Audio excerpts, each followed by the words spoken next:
Plans for Prince Andrew to move out of his home at Royal Lodge and into Frogmore Cottage have been reportedly quietly shelved for the time being as his ex-wife Sarah Ferguson recovers from a single mastectomy following her breast cancer diagnosis.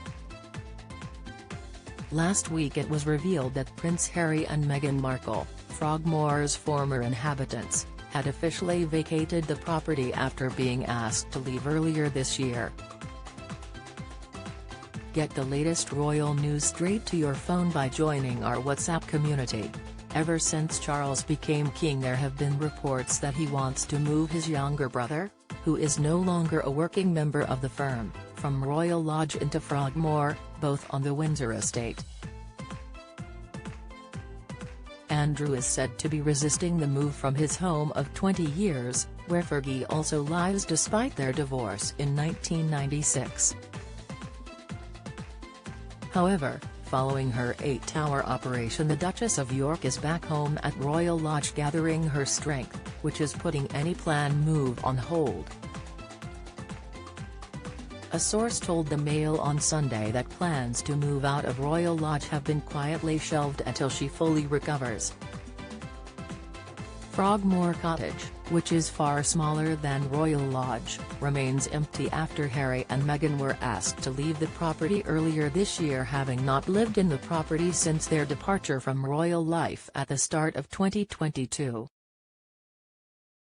Last week the deadline for them to move their belongings out passed as their final items were shipped to their home in Montecito, California.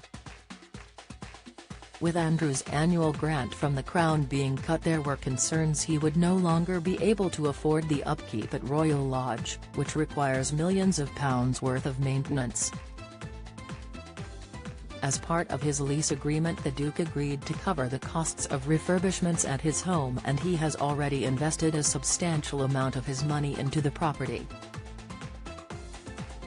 Don't miss how Prince William broke with royal tradition when he was just 13 years old. Latest, what King Charles and Camilla pay their top staff after bit of payroll erupts. Reveal, King Charles marks royal first by hiring woman of color for top role. Spotlight, his ex-wife has lived there with him for many years and the pair still have a close relationship as co-parents and now co-grandparents.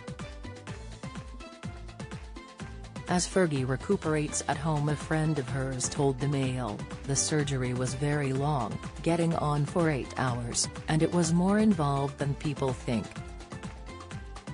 Today, the message she wants to get out is that she is very grateful to those who saved her and she feels very lucky to be alive. Specifically, the Duchess wants to thank the two incredible surgeons Christina Choi and Stuart James who carried out the operation, and all the medical team who worked tirelessly to help her.